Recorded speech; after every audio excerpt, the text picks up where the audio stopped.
ସାଙ୍ଗମାନେ ଶ୍ରୀମନ୍ଦିର ନାଟ୍ୟର କାହ୍ନା ଭାଇଙ୍କ ଡାଇଲଗ ଭେଲେ ଭେଲେ ଭେଲେରେ ବୁଆ ଜମି ମାଫିଆକୁ ସଂସ୍କାରୀ ମଦୁଆ ପୁରା ଭିଡ଼ିଓ ପୁରା ଭାଇରାଲ ଚାଲନ୍ତୁ ଦେଖିବା ପୁରା ଭିଡ଼ିଓ ପୁରା ମସ୍ତ ହେଇଛି।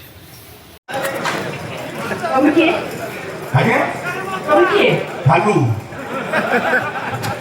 କେତେ ଲୋକ ଅଛନ୍ତି ଭାଲୁ ପଶିବା ଭାବୁଛନ୍ତି ଆପଣ ସତରେ ଆପଣ ଜାଣିପାରୁନାହାନ୍ତି ସତରେ ଚିହ୍ନି ପାରୁନାହାନ୍ତି।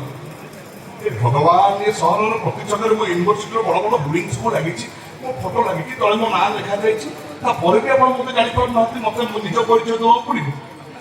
ହଉ ତାକୁ ଦେଇଦେବା କ'ଣ ଅସୁବିଧା ଅଛି? ଆଜ୍ଞା ମୁଁ ହେଲି ଭେଲେ ଭେଲେ ଭେଲେରି ଭୁଆ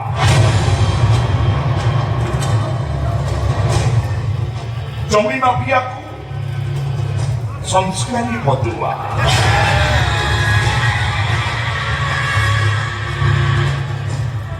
ପାଠ ଶୁଣୁ ଗାନ୍ଧୁ କିନ୍ତୁ ସହର ମଝିରେ ଗୋଟେ ବଡ଼ ୟୁନିଭର୍ସିଟି କରିଛି ଠିଆ। আচ্ছা তবে তাহলে সর ইউনিভার্সিটি প্রোভাইডার মিশন হেলে বুয়া তা পছন্দের লোকটা কে করিব?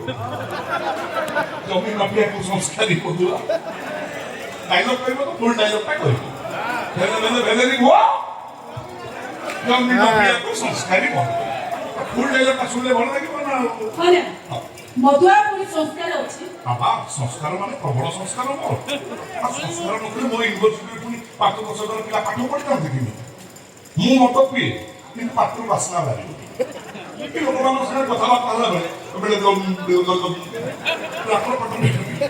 କି ପାଠରେ ଚାଲିକିରି ଗଲାବେଳେ ଷଣ୍ଢକୁ ଢୁକିକି ତଳେ ପଡ଼ିବି। ମୁଁ ଆଗେ ବିଶ୍ୱାସ କରିବିନି ମାନେ ସକାଳୁ ବିଛଣାରୁ ଉଠିବାଠୁ ଆରମ୍ଭ କରି ରାତିରେ ବିଛଣାକୁ ଯିବା ଯାଏ ମଦ ପିଏ କିନ୍ତୁ ମାପରେ କାହିଁ କହିଲେ ମୋ ସଂସ୍କାରୀ ମଦୁଆ ନା। কিন্তু মদ পিবাটা স্বাস্থ্য পক্ষে ক্ষতিকারক এটা তাকে তুমি জানো ଜାଣିଛି କିନ୍ତୁ କ'ଣ ହବ ମାଉସୀ ଯେତେବେଳେ ପିଇବାଟା ଆରମ୍ଭ କଲି ସେତେବେଳେ ଜାଣିନଥିଲି। ସାରେ କ'ଣ ବେଶୀ କ'ଣ ମୋ ବାବଦ ଜାଣିଛନ୍ତି କିଛି କହିଲି ସେ କଥା କ'ଣ କି ମାଉସୀ ଏଟା ବହୁତ ବହୁତ ଦିନ ତଳର କଥା। ମୋ ବାପା ଭାରି ବଢ଼ିଆ ଲୋକ କିନ୍ତୁ ମେନ୍ ଅବାଗିଆ ହେଉଛି ମୋ ପିସ୍। ବାପା ତାକୁ ଦି ଥର ବାହାଘର କଲା ସେ କାନାଡ଼ି ପୁଣି ଆମ ଘରକୁ ପଳେଇ ଆଇଲା। କାହିଁକି କହିଲେ ଆମ ସାଇଡ୍ ଘର ପାଖରେ ଗୋଟେ କାଳିଆ ମୁକୁଟା ଧୁତୁରା ବୁଢ଼ା ବହୁତ ସେଇ ବୁଢ଼ା ସାଙ୍ଗରେ ମୋ ପିସ୍ ଜାଣିପାରୁଥିବ ଆଉ କାହାକୁ କିନ୍ତୁ ସେ ବୁଢ଼ାର ସହର ମଝିରେ 20 ଏକର ଜାଗା ଥିଲା। ହଁ ବୁଢ଼ା ପ୍ରତିଦିନ ଆମ ଘରକୁ ଆସିବ ବୋତଲଟାକୁ ପିଣ୍ଡାରେ ଥୋଇଦେବ ପିସ୍ ୟାକୁ ଧରିକି ପଟକିନା ଘର ଭିତରକୁ ପଳେଇବ। ମୋତେ ସେତେବେଳକୁ ବୟସ କେତେ ହବ 15-16 ବର୍ଷ ଖଣ୍ଡ ହବ ନା 15-16 ଖଣ୍ଡ ହେଇକି 17 ଖଣ୍ଡ ହେଇଥିବ। ମୁଁ କହିଲି ଜିନିଷ କ'ଣ ବିଶ୍ୱାସ କରିବିନି ମାଉସୀ ଟିକେ ଆମେ ଢାଳିକିରି ଚାଟି ଦେଇଛି ଆଉ ଯୋଉ ଚାଟି ଦେଇଛି ପୁରା ବୋତଲ ଉଠିଆ ଯାଏ କଥା କଲା ମାହାଳିଆ ପୁରା କରିଦେଇ ଖସିଯିବୁ ନାଇଁ ହେଇପାରିବନି। ସେ 20 ଏକର ଜାଗା ମୋ ନାଁରେ କରିବୁ ନହେଲେ ଛାଡ଼ିବିନି। ବୁଢ଼ା ଡରିଗଲା 20 ଏକର ଜାଗା ମୋ ନାଁରେ କରିଦେଲା କିନ୍ତୁ ବଡ଼ ଦୁଃଖର କଥା ଠିକ୍ ଜମି ରେଜିଷ୍ଟ୍ରି କରିବା ପରଦିନ ବୁଢ଼ାଟା ଗାଡ଼ି ଆକ୍ସିଡେଣ୍ଟରେ ମରିଗଲା। বুড়াটা অ্যাক্সিডেন্টে মরিগলা ହଁ ବା না তুমি তাকে মারি গাড়ি আর ফিঙে দিল ଗରମ କ'ଣ ବୁଝିବେ ଲୋକ ଚାଲିକି ସଂସ୍କାରୀ ମୁଗ ତାକୁ ଯୋଉ ପଚାରିକି ନା ମାଉସୀ ଗାଡ଼ି ଚଲେଇବେ ମାର ମାଉସୀକୁ ବି ଗରମ ହେଲାଣି ମାର ମାର ମୁଁ ବି ପବନ ହଲା କାଳି ଭାଇ ଛୋଟ ଫ୍ୟାନ୍ରେ ଭଲ ପବନ କ'ଣ ସେ ବୁଢ଼ାଟା ମରିଗଲା ନା ମୁଁ ତାକୁ ମାରିକି ଗାଡ଼ି ଆଗକୁ ଫୋପାଡ଼ିଦେବି। ଅବଶ୍ୟ ଲୋକ ସେତେବେଳେ ଟୁକୁର ଟାକୁର ହଉଥିଲେ ଲୋକ କ'ଣ ମୋ ପୁଅ ତ ବୋପା ଏବେ ବି ରାଗି ଗଲେ ମୋତେ କହିବ ଚଳା ମଣିଷ ମରଟା କିନ୍ତୁ ବିଶ୍ୱାସ କରିବେନି ମୁଁ ତାକୁ ଚାପୁଡ଼ା ଟାଇପ୍ ମାରିବି। କାହିଁକି କହିଲେ ମୋ ସଂସ୍କାରୀ ମଦୁଆ ସେଇ ଯୋଉ ବୁଢ଼ା 20 ଏକର ଜାଗା ମୋ ନାଁରେ କଲା ତାକୁ ମୁଁ ବିକିଦେଲି। ସେ ଜାଗା ସେତେବେଳକୁ କେତେ 50 କୋଟି ଦେଇ ଦେଇଥିଲା ସେଇ ପଇସା ଗୋଟେ ୟୁନିଭର୍ସିଟି କରିଦେଲି ଆଉ ଯୋଉ ପଇସା ବାକି ରହିଲା ତାକୁ ସବୁ ସୁଧିଆ ଦେଲି।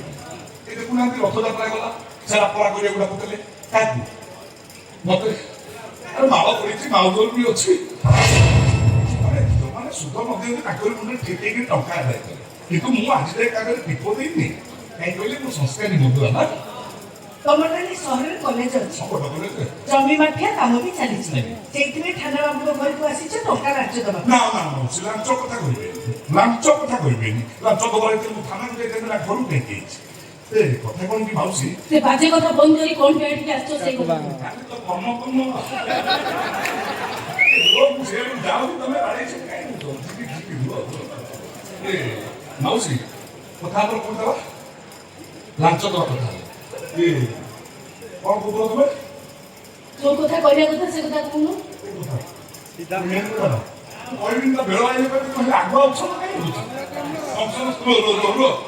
ଫଙ୍କସନ ସରିଲା ପରେ ମୁଁ ତମକୁ କହିବି ଧନ ମୁଁ ତମକୁ ବାହା ହେବି ତମେ ମତେ କ'ଣ କହିଲ ଧନ ମୁଁ ତମ ଚଷମା ବାଳକୁ ଦେଖି ପାଗଳ କହିନ ମୁଁ ରାଜି ଅଛି ତମେ ଚାଲ ଘରକୁ ଚାଲ ଟିକେ ବୋଉକୁ ପଚାରିବ ବୋଉ କାଳେ ରାଜି ହବ ମୁଁ କହିଲି ଠିକ ଅଛି ଯାଅ ପଚାରିବା ମୁଁ ତ ସେଇ କଥା ଆସି ମାଉସୀ ପଚାରି ତମେ ମଝିରେ କେହି ସଣ୍ଡ କରୁଛ ମୁଁ ଜାଣିପାରୁନି କିନ୍ତୁ ତମ ଭଳି ମଧୁଆ ମାତାର ସାଙ୍ଗରେ କୋଉ ମା ତା ଝିଅକୁ ବାହାଘର ନା ବାସୁ ସେଟା କୁହନି ମନ ଦୁଃଖ ହଉଛି ମଗୁଆ ମାତାଲି ଫାମିଲି କଥା